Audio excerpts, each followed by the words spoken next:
You called us the 10 boys? Yeah, you said congrats, Nice. 10 boys. Nice. There's 10 boys. We got too horny, and that's why. I don't want him to come. Jake, how horny does this make you? Very horny. It's one big joke, believe me. Minnesota sports in all sorts. You see, they know it's never gonna get easy.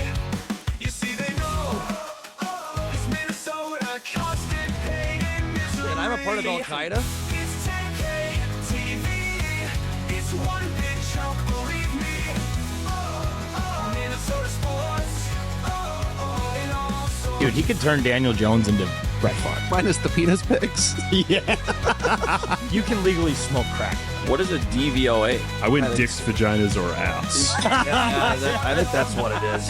Don't know much except to yell.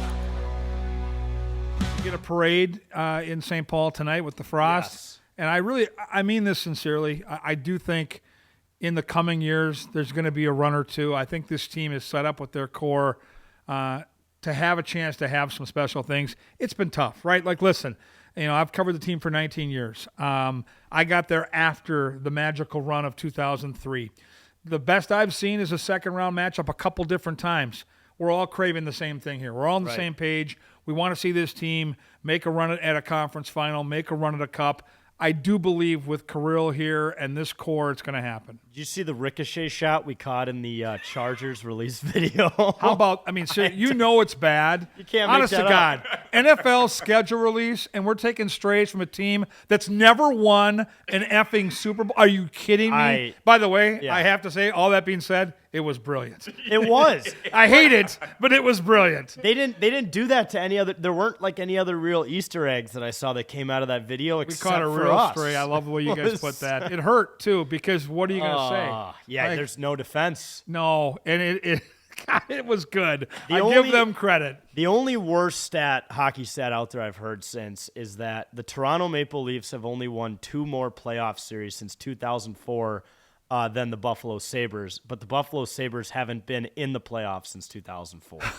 So I think that one's personally worse than especially when you're in Toronto, right? Yeah. Where they've had these superstar players now for the better part of 5-6 years, led by Austin Matthews, one of the best goal scorers on the planet. And every year it's the same thing. And now this year the conversation leaving the Maple Leafs playoffs setback is the pressure cooker that Toronto provides. And I do agree. It's different playing in Toronto. And I give Paul Maurice and some of the guys in Florida credit for coming out and saying, in Sunrise, nobody knows us, nobody bothers us. I get it. But still, if you're Toronto with that roster, they haven't done enough, to be honest, with what they've had to work with. And they're in their window now. This is it. They have been in win now for a long time, and they haven't even, which just makes me scared as a Wild fan. Right. What if this is our window opening up and that's the best it gets? There's no guarantee in this league, no. and you watch the playoffs and you understand how fickle it is because all of us are hardcore hockey fans. You tell me a point of the regular season where you thought Edmonton would be where they are right now. Nobody would. Listen, they weren't defending. They weren't getting goaltending. They looked like a tired team. They stumbled into the playoffs. They probably could have been beat by LA in that series, if not for a couple of gaffes by the Kings at critical moments in a couple of those early games. And now here they are looking like a juggernaut. And they're doing it without their best defenseman. Now Hyman's hurt, and they just keep rolling. And I think the message is this. Hockey is one of those games where you just have to get in and keep getting in, and then at some point you got to get hot. You got to get on a run. Edmonton's doing that right now. We've seen Florida do it these last couple of years, but again, it is a fickle game when you get to the playoffs. Yeah, I even think back to that New York Rangers team that at the deadline went out and got Patty Kane, which I know he's not what he used to be. But then they loaded up to the max, and they got bounced in the first round. Like Colorado, they made some pretty crazy roster changes this year. Right when you thought it was going to pay off, they get bounced in the first round.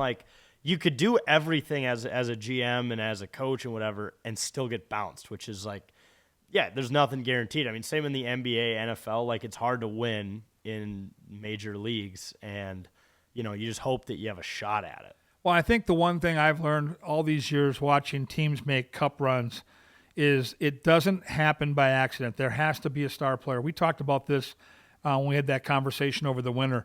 When you have that guy or a couple of guys, and I think the Wild do right now with Kaprizov and Boldy, when you have superstars at the top, cup runs seem to find those type of guys. So I guess we shouldn't be surprised that back-to-back years Draisaitl and McDavid are in this position, because the cup just has a way of finding those type of teams.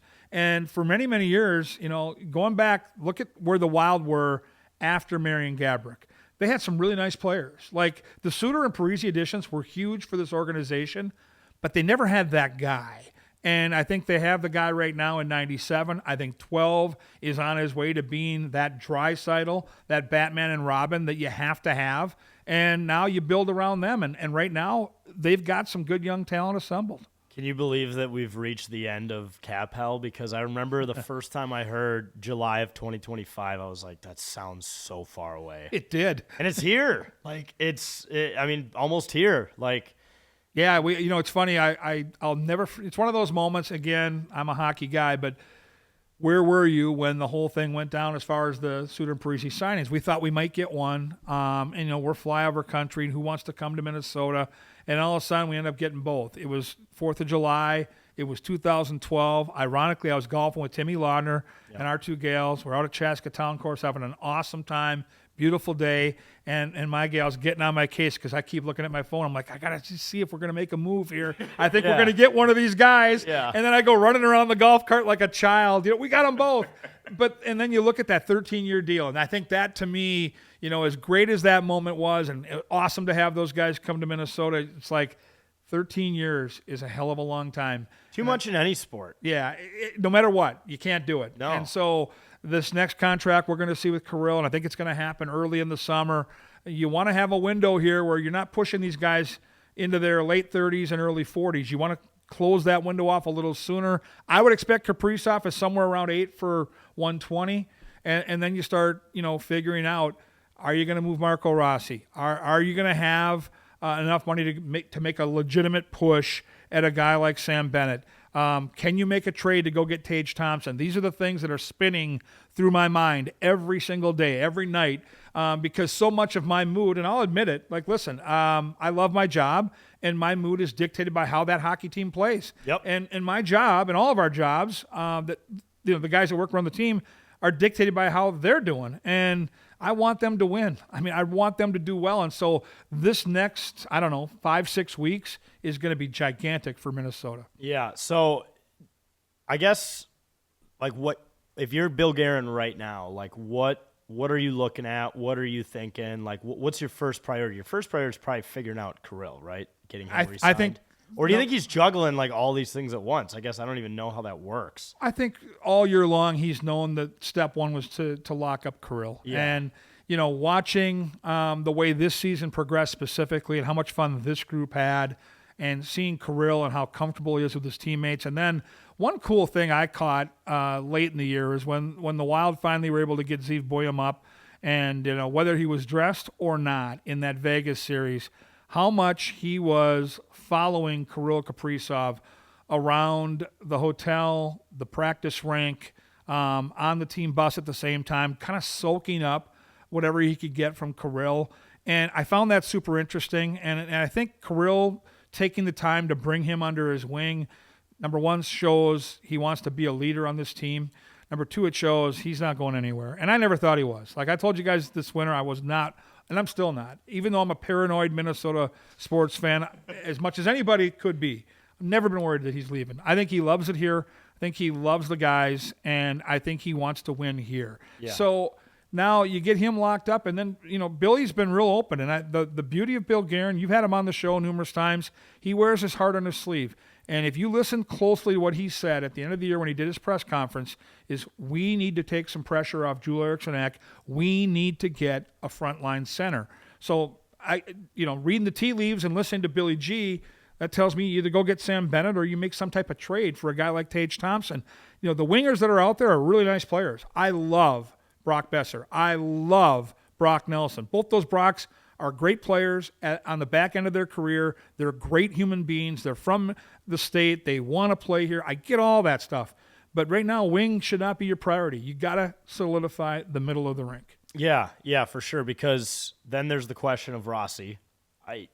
What's your go-to? Like, would you try to find a way to keep him? I know he got offered, I think, 5 years, 25. He turned it down. That's the hard part. Gosh, I think Yeah. that number was pretty spot on. Like, if Yeah. I'm being honest, like, and I think Marco's a really nice player, and I think there's some upside there. You've seen him kind of climb the ladder here. So I respect the heck out of his game, and he and I have a great relationship. And he's always been so kind to all of us on TV, like doing extra stuff. But listen, 5 for 25 is about the right number in my opinion.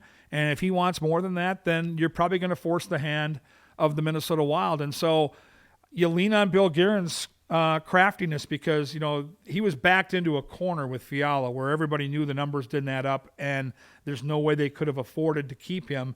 And he was able to get Brock Faber in a first-round pick for Fiala. This isn't even that situation. You can hang on to Rossi and wait a little longer and let it play out. But if he's asking for more than 5x5, then I think we have our answer. I think Bill Guerin absolutely is going to try to make that move. Doesn't necessarily mean it's going to happen. You just can't take any offer. You have to get something back that you believe can replace something of value. He's a centerman. He's a valuable centerman. He can play power play. Yeah. He can do an awful lot of things on the rink. And so you don't just trade him for the sake of trading him. You get the right deal or you hang on and hope you can figure it out. Every time I think about this offseason stuff, like my head just starts spinning. Oof. And then I realize I would not be great at this job. I'm too emotional. Which is funny. Yeah, me too. And I'm too much of a homer, but it's like most fans think that they could do the best job at GM. Of course they do because they all play play fantasy. NHL. Yeah, they play either video games or they play fantasy sports, and I think they believe it's easy. It's not easy because everybody out there is cutthroat. It isn't just our GM that wants to win. Every other GM and wants the to win. agents. And they the all agents have are an hard angle. asses. I've heard Kirill's agent's the biggest hard ass. He's Like, tough, but he's doing his job, right? Right. Like 100%. their number one job is to get the best deal they can for their guy. Yeah. And if they took the first offer every team gave them, they wouldn't be doing their job. So it's hard to get mad at Rossi's agent or Kirill's agent because they have one singular job, and that is to get the best deal for their guy. Yeah, and then kind of going back to like the July 1st date. I know they say like a lot of mistakes are made on July 1st. Oh, yeah. So you got to figure out a way to navigate that. Like, okay, here's all the available players. I don't want to overpay for one of these guys, but what if someone else snags them up and gets them at a price that's worth it? Like, it's a poker game, really. And yeah. if you think about July 1st, look at it a lot like you look at trade deadline. And, if you're Colorado right now and you're watching Rantanen do what he's doing, do you not at some point wonder, like, could we not have done something different? Honestly, like, you have McKinnon and you have this guy who's a creature. He's an offensive weapon. And I know the money was going to get tight. Like, you've got Cale Makar. I understand the landscape that they were trying to navigate. I really do. But did you get enough back, and did you make the right moves? Because they made some aggressive deals at the deadline thinking this would be a year they could make a run. And as we mentioned at the top of this conversation, it was over before it began. and then Rantanen buried them. Yeah. It was like he literally put the shovel in the ground. I Like, mean, can you imagine? Like, that had to be so hard if you're an Oh, Avalanche my fan. God. And who's going to feel sorry for them? They won a couple like years ago. Landeskog comes back and everything. It It had all the makings, right? But that was the one series when you looked at all the matchups in round one, and you kind of said, all right, well, one of the teams that's going to lose this series was good enough to legitimately win the cup. You looked at Dallas, Colorado, and you said, man. And then you looked at that series and said, well, Dallas isn't even healthy. So if this series can get over quick, Colorado should be fine. And then if the series goes long and Dallas starts to get healthy, then look out. And that's exactly what happened. Yep. They started getting healthy, and all of a sudden Rantanen got hot, and I mean really hot, and next thing you know, it was out of their hands. Yeah. So, like, what do you do if you're so let's say Dallas loses again this year in the Western Conference Finals. Like, what do you do if you're Jim Nill and you've put together the best roster possible, but you can't get to the cup? It's got to be tough because You got to make some decisions, right? he's done a hell of a job. Yeah. And I mean some great moves, like the subtle move of going and getting Mikhail Granlund from San Jose. That was such a crafty move that's paid huge dividends. Oh, He's yeah. become a giant factor. I miss him as a Wild still I do now. too. He's Especially seeing very him solid. in this series, those first few games. Yeah. Yeah, he looks like he still got it, right? He's Yeah. still got that offensive flair, and he's always been able to score big goals at big moments. We saw it when he was here in Minnesota. But, if you're Dallas, you've got arguably the best goaltender on the planet. You can argue between him and Hellebuck all you want. It's one of those two, in my opinion. And then you've got this terrific roster around them. And, you're looking at a team that, at least with some of their leadership guys, the Sagans and the Bens are kind of coming to the end. Yeah. Now, they've done a great job of keeping that roster young. They've got some great players. I mean, they really do. Robertson, Wyatt Johnson, they're all very, very good players. But you wonder, as that window goes, it was wide open the last couple of years, and now that window's slowly starting to close. It again, for Wild fans, just get out of the first round would be great. But, I mean, listen, it isn't easy. None of this is easy. Getting into the playoffs has become hard for a lot of teams. Look at Buffalo. They've been loading up year after year with high-end talent. They've been loading up, trying different coaches, trying different theories. There's no guarantee. You've got to get the right group together at the right time, and then they've got to make it count. And if you're Minnesota, I mean, I hate to say it. I mean, we can look back now and be a little more objective and take the emotion out of it. Vegas is a very high-quality team, and they proved to be the better team in that series. But if you want to look at one play at one moment in time, Gus Nyquist going off sides, listen, I'm going to tell you right now, if that doesn't happen, if he is able to straddle that line and keep the skate on the other side of the blue, or at least touching the blue, and that goal counts, you're going to have a hard time convincing me right now that the Wild don't end up winning that series. And you know what? I know Vegas got beat in that next round, but I will tell you this.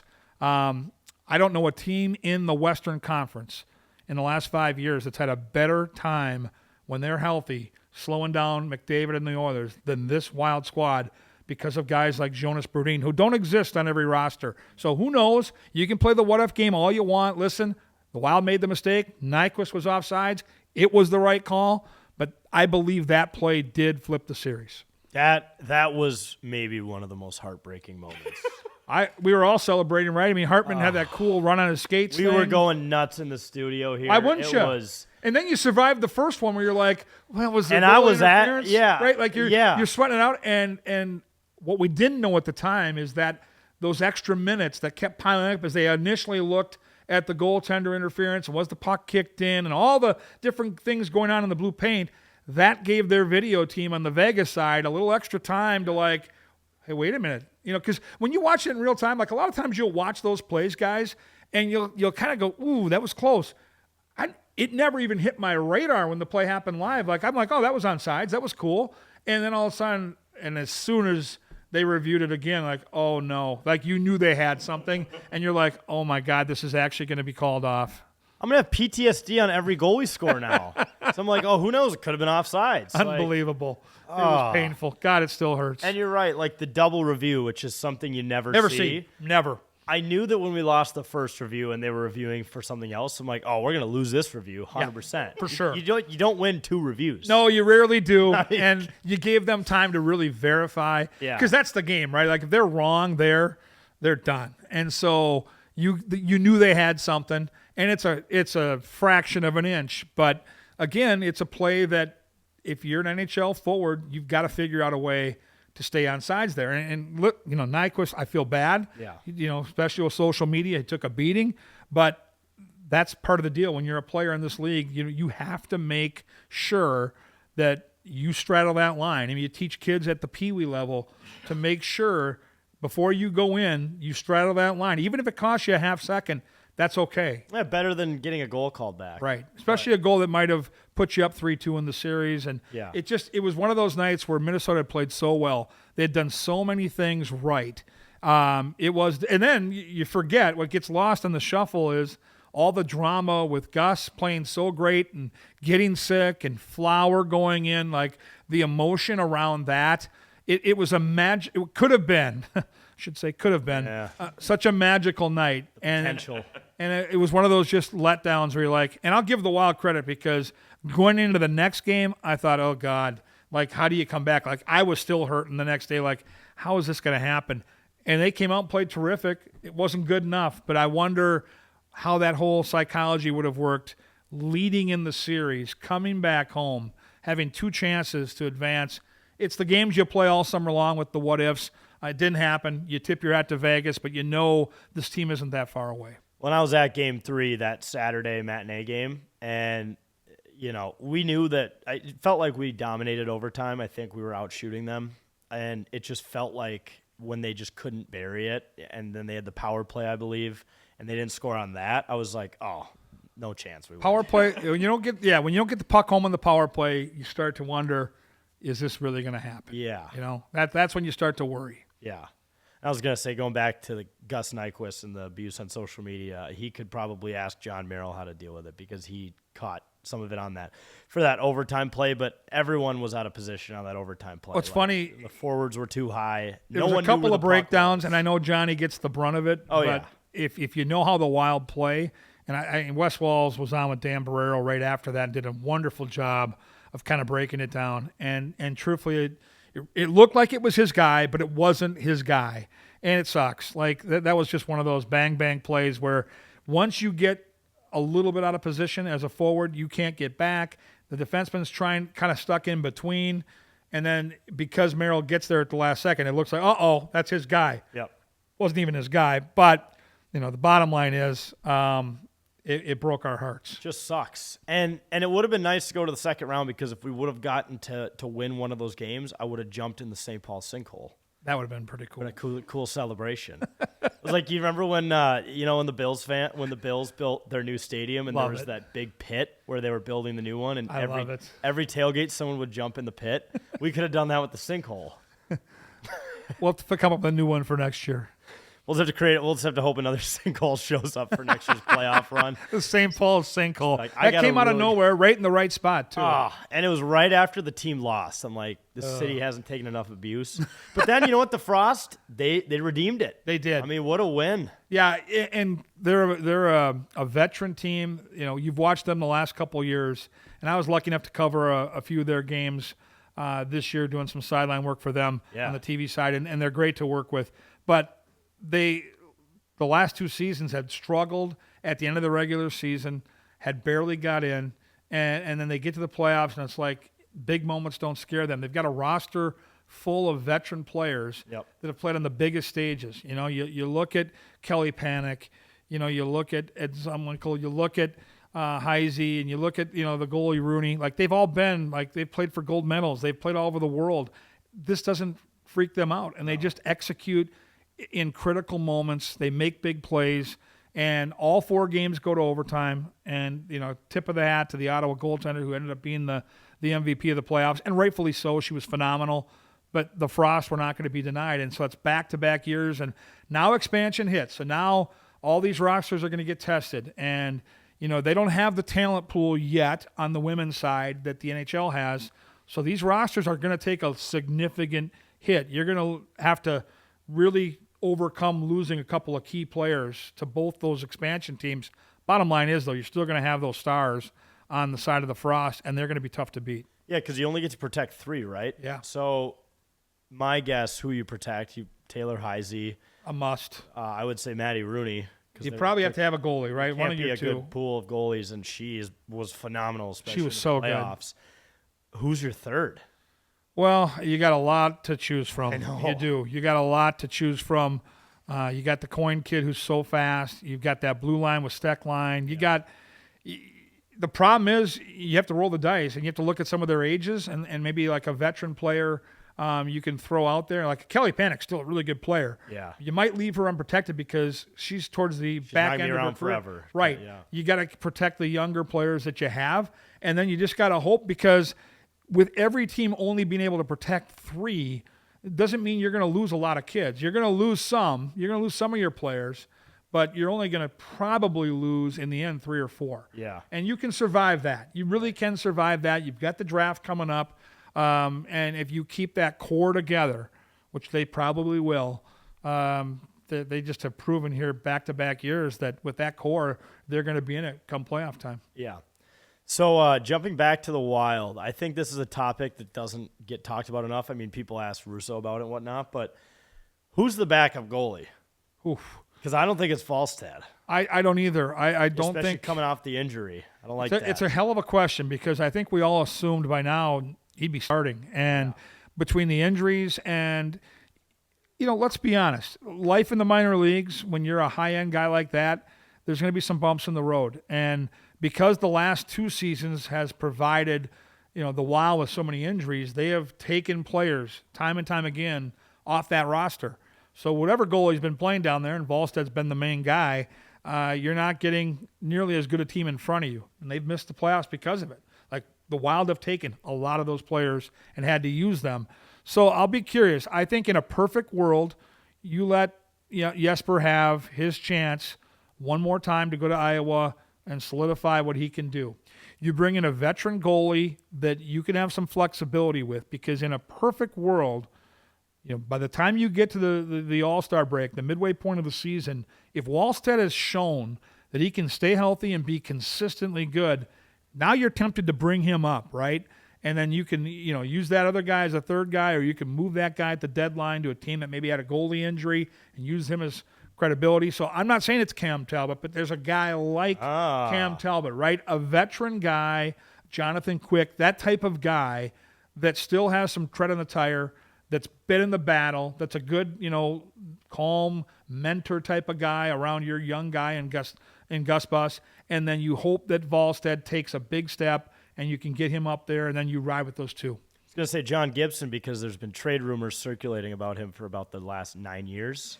But another Not a name, bad call if the number's right. I think the Wild are going to want to probably spend less. Yeah. That's because they're going to have to be creative. Faber's contract kicks in. Kirill now is going to get the big deal he deserves. They're going to have to go out and get somebody there. Billy's talked about adding a guy that can play in the middle of the rink to take pressure off Eck in one of those top 2 spots. So with the monies available, you've got to be fairly creative. But there's a veteran guy out there for sure. They'll find him. They'll secure him.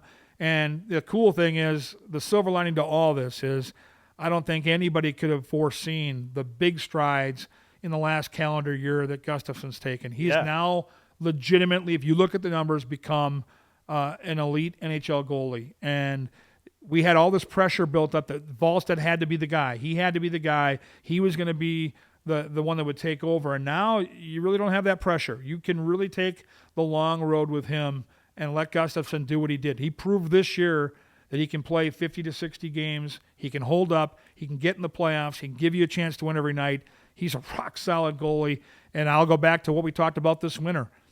The ripple effects of having Marc-Andre Fleury in that locker room, on that practice rink, on the team plane, with Gustafson in his ear. Every TV timeout, you can watch him come to the bench, and whether it's a joke, whether it's a conversation, a fire-up, a pep talk, whatever, you cannot, I don't think, ever underestimate the impact that Flower has had on Philip Gustafson. I got a name, and I think Sarge will appreciate this one. I say we bring in Peter Mrazek. Yep. Sign him. Wow. Sign him to maybe 2-year deal, because, I guess he's looking to be a goalie one, but where's he going right now? He's a free agent. He is. Do you think he's going to be too expensive to be like a tandem kind of backup guy if you give Volstad one more year in the minors? Well, you look at what you were paying Fleury, you probably want to keep it to that number or less. And, Mrazek's a year older. He's probably looking to go to a team that's going to win a little more often because he's been getting beat up. Wait, he's a year. He's only got beat up in his career. Right? Yeah. Wait, So- how old is he?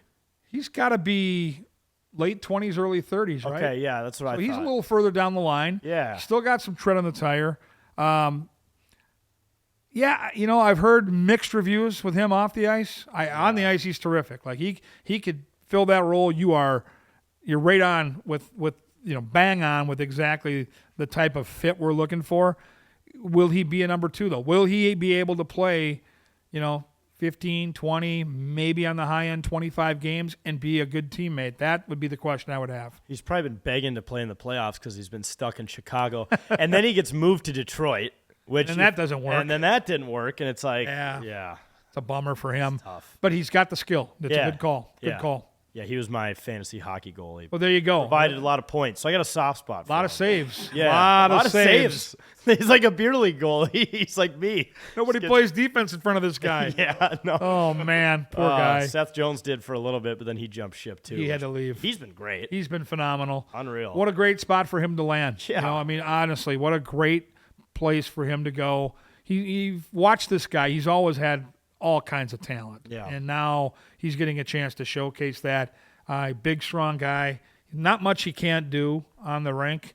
And as the games get bigger, I think his role continues to get magnified. And, yeah, he's been terrific. Sarge is a Blackhawks fan. Yeah. He was talking shit about him like the entire season. And now, I couldn't. Well, he didn't want to play there.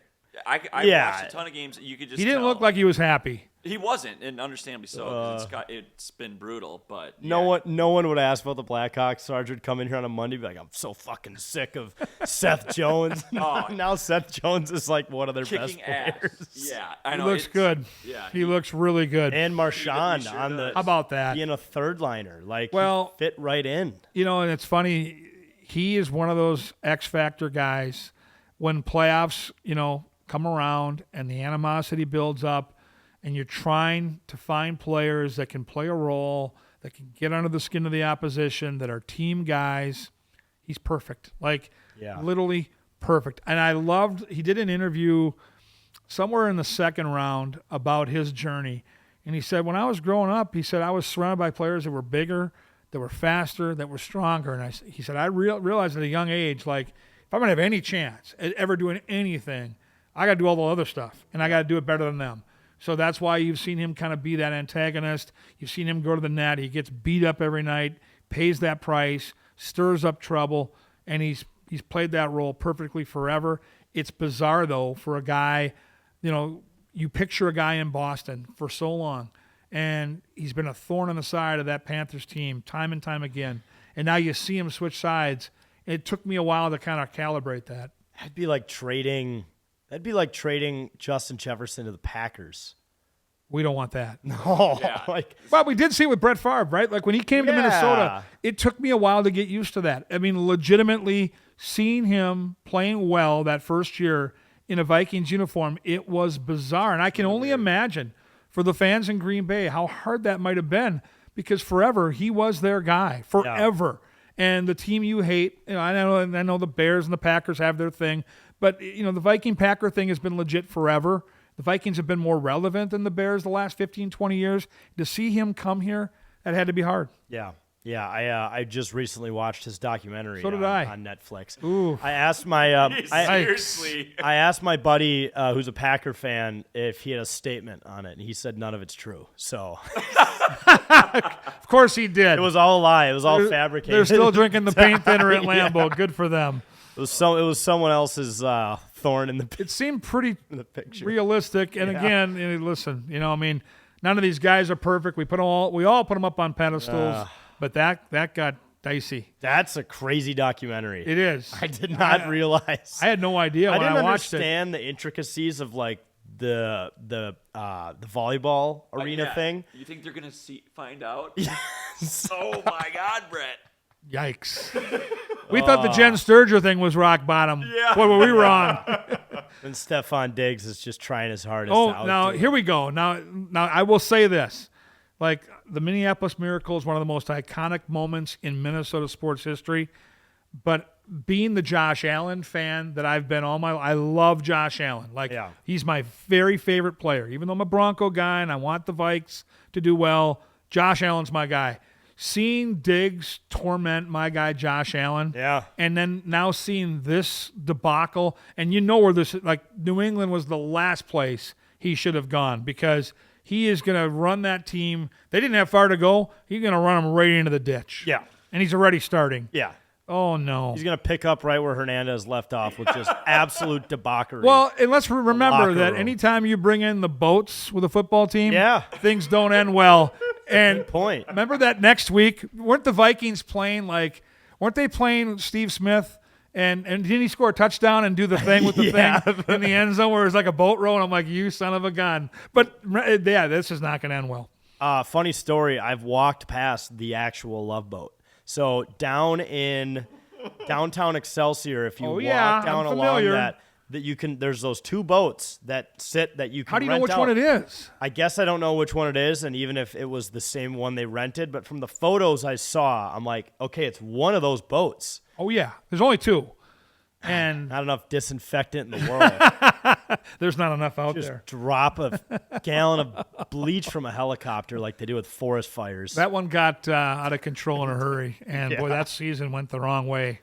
Yeah, football players and boats. There's also that famous picture of the Giants with Odell where they're on a boat. That's right. And there's a stat around that picture where they didn't ever go back to the playoffs after it, or someone knows there's a stat behind. Yeah, because they looked like a team again that was Yep. going to just keep on rolling, and then it just went the wrong way. Stay out of the water. Stay off the those boats. boats, boys. Stay off the boats.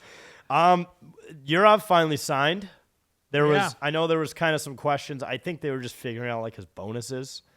Yeah, I think, you know what? People were, of course, Wild fans were like, "Oh, is he going to go back to the KHL again?" And I'm like, "No chance he does that again." Well, I think the big news from this signing is the fact that they're likely going to keep him with the big squad. Yeah. So they have to, right? Because if he goes down to AHL, he can elect to go back to the KHL. I think that's going to be an interesting dynamic to see how well training camp goes for him. Preseason games probably matter a little bit more for this kid.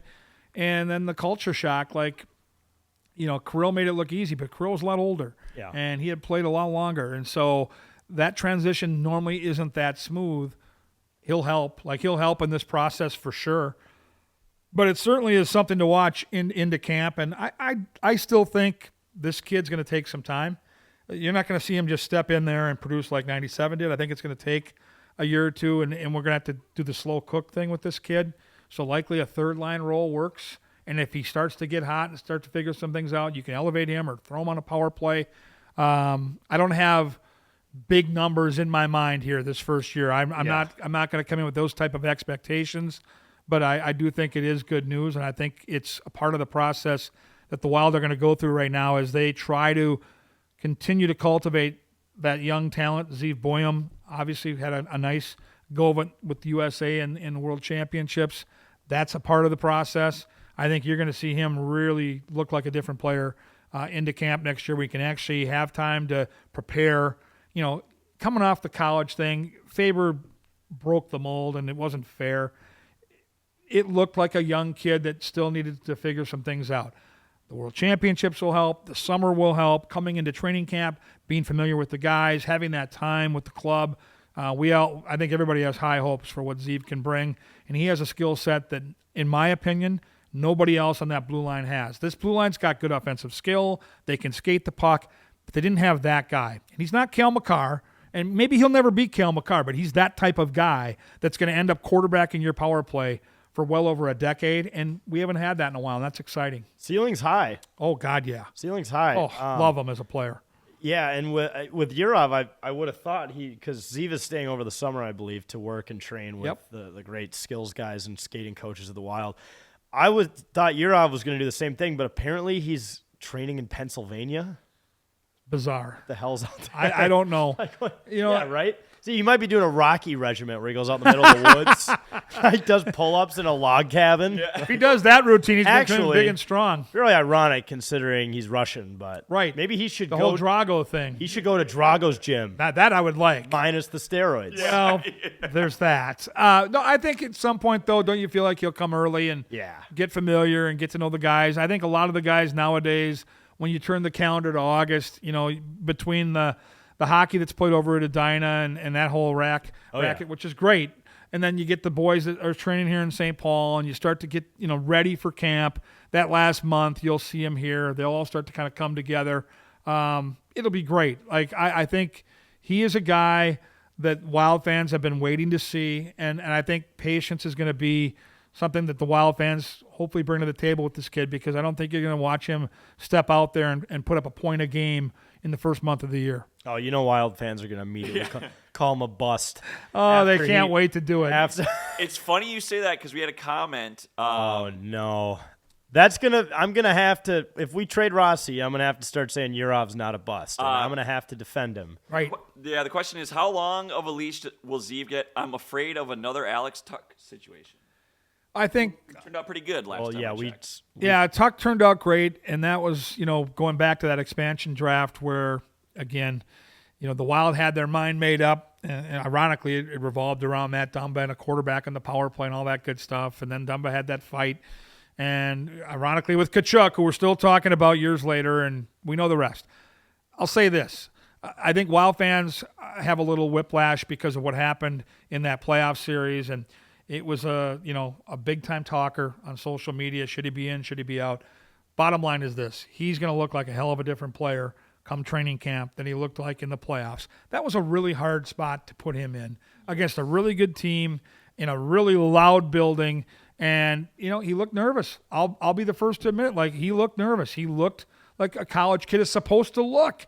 He's not going to look like that college kid after playing the World Championships and being in for training camp, training all summer with these guys, and then going into a preseason, being able to get acclimated. They're going to build the power play around him. He's going to be the guy on their top power play, and there's not going to be a quick trigger. I mean, they're going to let him figure it out because the stakes aren't nearly as high when you look at October and November as they are when you're in a playoff series where we knew going in there was no room for error against Vegas. It was going to be a 6 or 7 game grinder, and they had to make a decision based on what they had right then and there.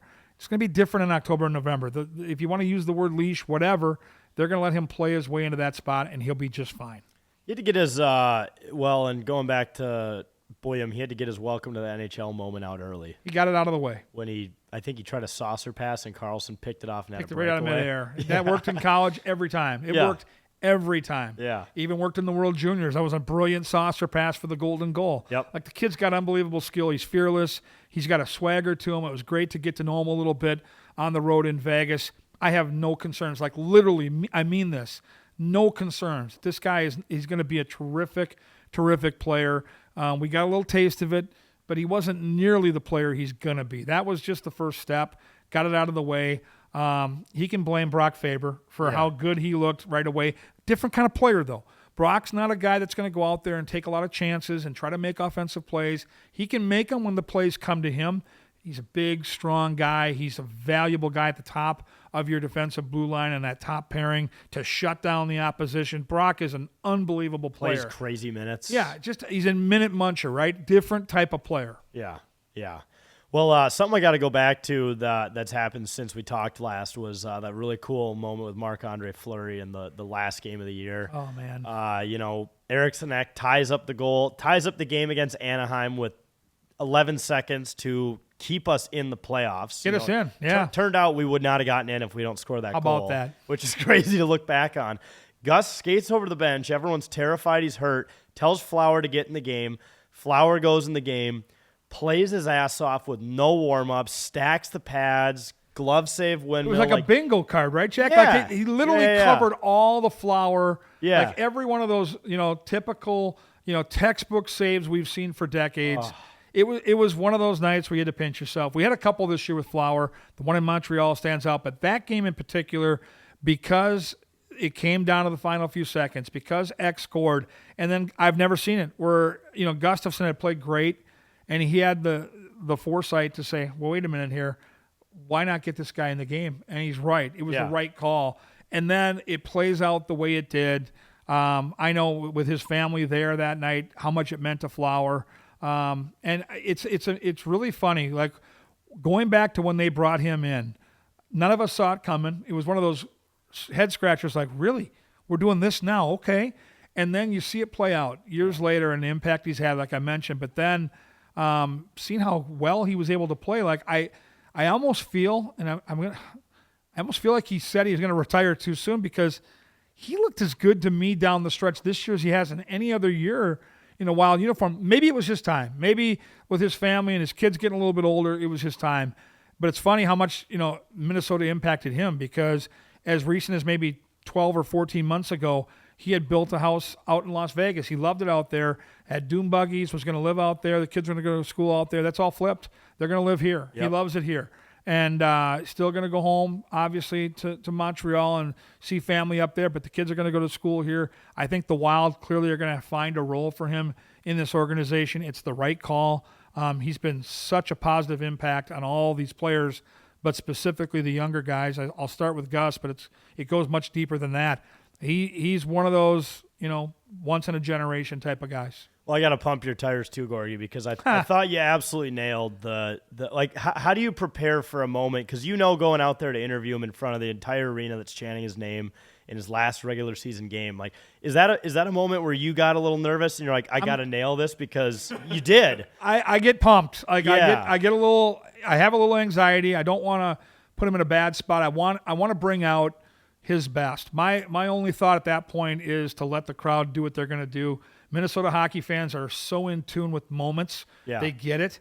And so I knew that if I just let him do the talking, if I can just get him to talk about what it meant to him, they'll follow through. And that's all I was hoping to do. You just don't want to screw it up. And the best thing anyone can do in that spot is to let the guy talk and listen. And, he is so he's done it for so many years, right? Like 21 years in the league. He knows exactly how to bring out his side of things, and the fans are just waiting for a reason to roar. And so it was so cool. And I don't take for granted those moments, because they don't come around that often. We had it in Montreal. Done the job now for 19 years. Next year will be my 20th. I have not cried during a game until that game in Montreal. And when I say cry, you get choked up, right? Yeah. It's like when you're in a movie and you're embarrassed, almost like you're choking up. But that moment in Montreal, I had never seen anything like it. They couldn't drop the puck. And this is a guy that never played a minute for the Canadiens. No. And I know, because I've been to Montreal so much, how much they respect keeping the game going. And the fact that ovation went on through a commercial break and was 6-7 minutes long, and the referees literally could do nothing to stop the crowd from cheering, could do nothing to start the game. And in the middle of this 7-minute ovation, the camera guy in-house, in the Bell Center, put a camera on Flower. It was brilliantly timed. He had to go back and start stretching because he was getting cold waiting. And then he just smiled. That Flower smile, like in appreciation for this moment. I'll never forget it. So we had a couple of those this year where you step back now and say, damn, how lucky am I to have that opportunity to be there. Yeah, no, you nailed it. It was incredible. It, even like when Nice when you just thanked him, it like gave me goosebumps. I was like, and I'm gonna miss him, man. I'm gonna miss him. You see kids with signs that say like, I started playing goalie because of you, and he inspires so many. And I'll say this, and I think we've talked about this before. Yeah. What you don't see with Fleury, and I mean this, like every time we get to Pittsburgh, every time we get to Montreal, pick a big market. New York's another one. A lot of times it's after a game. So we're flying and we're getting into these particular cities in the middle of winter at 2 or 3 in the morning. And I'm going to tell you, in Pittsburgh, dozens, but most places there's 6, 8, 10 people out there with their wild, Fleury jersey or a poster or a hockey card, and he'll stop. He'll sign the gear. He'll take the pictures. The way he treats people when the cameras aren't rolling. When we got back to Pittsburgh and he's given one of the guys that sweeps up the arena a big hug, a couple of the ticket takers came down to get their picture with him. He is the genuine article. He is as down to earth and as nice and as humble as any professional athlete I've ever covered. And so how do you not root for this guy? How do you not tip your hat to a guy like that that's still a world-class goalie that's going to be a first ballot Hall of Famer? But truthfully, what separates him is everything you don't see, behind the scenes. He is a remarkable human being. Yeah.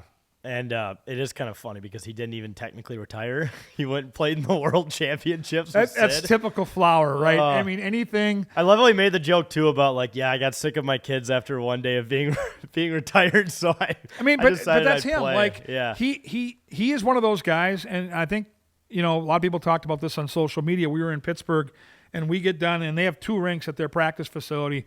And so the Penguins had skated before us, and then there was a peewee team that had gone out there, and they're having a normal practice, and the Wild are skating on rink 2, and they have to walk behind rink 1 to get to their equipment room and to change and to hop on the bus and go back to the hotel.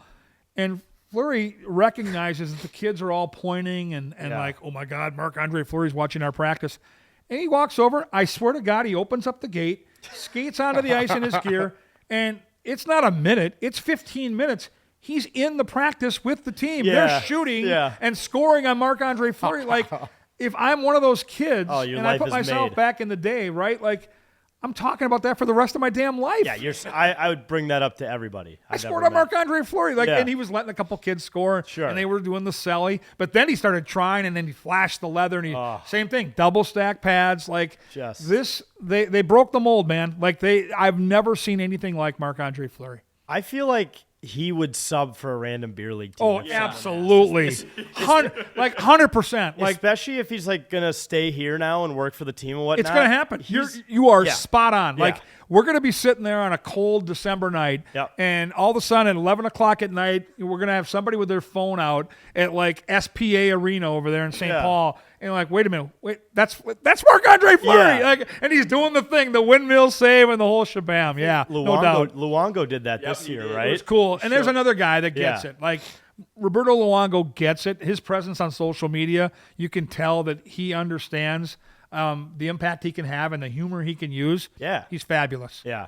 Oh, I even think back to Flower during preseason when he went out with the Quick Trip Ice team. I was at that game too, and I didn't even realize it until after I saw it. I was like, I was told something was happening, and they're like, hey, by the way, one of the trainers pulled me aside and says, make sure you tell the guys in the TV truck at this TV timeout to shoot this. And so we didn't know what it was. We didn't know who it was. Yeah. And so I'm literally in the tunnel behind the wild bench watching the ice crew, and I don't recognize him. I'm like, I don't get this. Nothing's happening. I don't. And then he finally skated by, and you could hear his voice say, "Come on, boys, get it going." And you're like, "Was that? Wait, was that him?" And then you're like, "Oh my God, there he is!" Like, what a beauty. he could be such a jerk for how much he's done in his life. total Like some jackass if he athletes are wanted. like that, you know? That's not who he is. And then he just does shit like that. You know, like, He just, he's one of those guys that doesn't take himself too serious. No. Like he just doesn't care. good lesson for all of us. Well, Not to take life too seriously, because even at the highest stage, he's still just going into Sid's equipment room and their best player, another Hall of Famer, one of his former teammates, and he's just messing with this Every guy's time day. he gets, every chance. Well, Duhaime found out the hard way, right? Like, Yeah, you that called one- him a 50-year-old not once but twice on our broadcast. There's a price to be paid, and when it finally came to a stop, he's got traded to the Avalanche, and Flower takes the time to get the wheels off the car and have a set of potted plants in his engine. It might be time to wave the white flag there, Brandon. Yeah. That story was bananas. It was awesome. Like what that's like a minor inconvenience to like oh my God, I have to like call AAA. He's like, I think Duhaime's like, I don't even know how to put a tire back on. But he couldn't, but yeah, he like hit him somewhere, or he said He had your- him. Like, your tires are And I don't know how much money he spent, but clearly he had help from the inside on the Colorado side. Yeah. And it's funny, we pull in, when we get to the Bell Center, we get to Ball Arena, there's a parking garage right next to the media entrance, and that's where all the players park. It's a nice covered little lot there. And I'm like, oh man, this guy must have spent a lot of money, got the trainers together, whatever part of the staff he used, and he took it to a level there was no turning back. Like, he's got a deep network. who's going to say no to this guy? Right. He'll Yeah. throw you a couple $100, but you're going to be a part of one of the greatest pranks in the history of the league. Yeah, and like a Hall of Famer, future Hall of Famer asks you to do something, you don't ask questions. You I couldn't say no. stand in line, do it. But again, back to Brandon Duhaime. Like, Yeah. listen, you could have prevented this by not being a wise ass. Yeah. You don't go on TV and call your guy 50 years old. I get what you were trying to do. I understand it completely. And it was funny at the time, and I laughed at the Yeah. time. But in the end, Fleury was the one that was laughing last. Yeah. So that's great. He's always going to get it last. Another thing, so the X is obviously no longer going to be called the X. I don't understand what to do here. And I Yeah. watched that video today, and it was really cool. I'm always in my mind going to call it the X. Like I know. if I'm like talking to my buddies and there's a high school game or a college game, or hey, I'm heading down to the X, I'm going to work. How do you not? I don't know. 25 years is a long time. It's a lot of habits to break. I don't have any steam, but what are we going to call it? Well, I said, what's the over-under on number of times you're going to slip up and accidentally call it the X? Man, Is this first year going to be rough for you? for sure. I mean, thinking about it right now, I'm petrified. Yeah. That's all I've ever known. And it's such a cool thing to say, like going to the X. X marks the spot. I know. Yeah, it's going to be an adjustment. Yeah, I had a source tell me that Treasure Island was throwing their hat in the ring. That Okay. maybe TI Arena. I was going to say I I could go to the game a lot and say I'm an island boy, which I'm not even going to try to describe what that is to you because you probably never heard of it. No. The Island Boys. You're lucky you don't need to. We Off don't- my radar. It's a dumb internet thing. A couple of guys. Where did they live? Florida. They wrote like a rap song about how they're island boys, and it's one of those dumb internet things. You can say you're an island boy. So you could say you're an island boy, or I mean, what I said is it'd be kind of fun to be like, let's go to the island, which is it's it's ironic because it's never like island weather here. No. So like in the The middle opposite. in the middle of January, it's kind of a fun like irony joke. Like, all right, let's go to the beach. I Today. like Let's the go to island idea. Like, there's a lot we can do with it. Yeah. If that's where it ends up going. Because the beauty of where it was is, hey, we're going to the X. So it's the know. same thing. Right. Meet you in the we'll meet you at the island, Yeah. or we're heading to the island. That works until the Islanders are in town. Yeah, that's a good point because then they could say we own Or the island. Yeah, I don't know. It's going to be tricky if that's the case. Really would have been cool if Elon Musk bought it so we could just call it the X still. But this time you don't even have to do XL Energy. You just Call it the X. save yourself some words. Yeah, you're right, actually. And The X Arena. so, yeah, we'll all have to adjust. It'll all be fine once it happens, and we'll figure it out. I didn't drive by there on my way down to the studio. We're in St. Paul tonight. I wonder if the signage is down. Yeah, because the contract, I don't know if it lasts through June or Or this was it. yeah. I was. That'll gonna be say. weird when they start taking that stuff down. Where do they? This is gonna be one of those things now where you can probably buy stuff from it when it was the X. How big are those letters? They're pretty big. Probably, well, you have a high ceiling here. This is where I wish I had a dispensable amount of money because I would love It'd be really a cool. if I had like a big yard and I just put it in the back. Oh my god! Well, if you had an outdoor rink, like you had, a nice outdoor rink that you used in your backyard, and you had that, you could light up in the snow. Joe Mauer should buy it for his You could do it for sure. There you go. Now I hope he's watching the games Joe, that he make it happen. right. Is it his rink that he has all the Him or players? Morneau? Or no, I think maybe. Might be more no. I think it's more no. They He both can have plenty of cash. afford Yeah. it. They should In fact, buy. if they asked, they could probably get it done today. You really only need the X letter too. That's all you really need, but it'd Like, be cool to have the whole thing It would lit be up cool in to the have the snow. whole thing Because, yeah. we remember driving into St. Paul I know and seeing that up there for 25 years. how it like curves around the building. So cool. Yeah. Yeah, listen, that building still has it for me. Like, we travel around the league, we see newer buildings. I get that they're going to have to do some things. They're going to add some restaurants and some high-end stuff. But the rink is still pristine. Like, it's Yeah. in great condition. They've done an amazing job. You walk around there and look at how that building has stood the test of time. I can tell you honestly, there's some buildings in this league that are less than 10 years old. They're not as nice as ours. Well, and like the Custom One Lounge, I actually got to go in there for the first time. That's super nice. They're looking to do more of that, and I Yeah. think that's why they need a little help from the city. They're going to get it done. Yep. It's a wonderful meeting place, but they want this building to be updated for the next 25 years, and I get where they're going with this. And now there are just different amenities that teams and people need, and having specifically been to places like Pittsburgh, where they have these exclusive ice level clubs where the team walks out like through the club, like it's glass enclosed, so Or you, like the Vikings tunnel is the same. phenomenal. You Yeah. guys get it, right? Yeah. Like that's the kind of experience people are looking for. Can't afford any of it, but Oh, I can't either.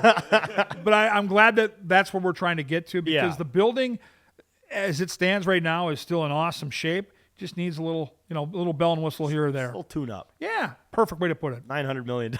Yeah, small tune-up, not like an oil change, but kind of like an oil change. Yeah, no, it is an incredible building, and it's in the perfect location. It is. Like, Yeah, I don't want this. And I know there's been talk, if they don't get the money, we're going to move here, we're going to move there. No. No.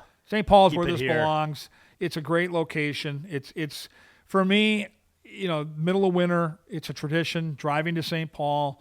Now all the cool places around there, including Tom Reed's. the sinkhole, Yeah, the sinkhole now that we have. never gonna fill it.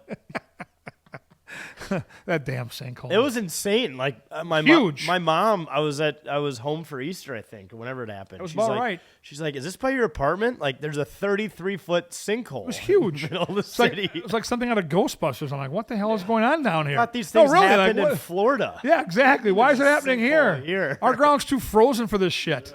Oh, Right? thank God no cars fell in it. Can you imagine? Like, but there's no like surveillance footage of it. Like, how does it just? Did it just open? Like, I have no idea. I barely got through high school science. Yeah. I don't understand any of it. I really don't know. My mind's in more of a blender right now than looking at the Wild's off-season situation. Which is really messy. Yeah. That's great.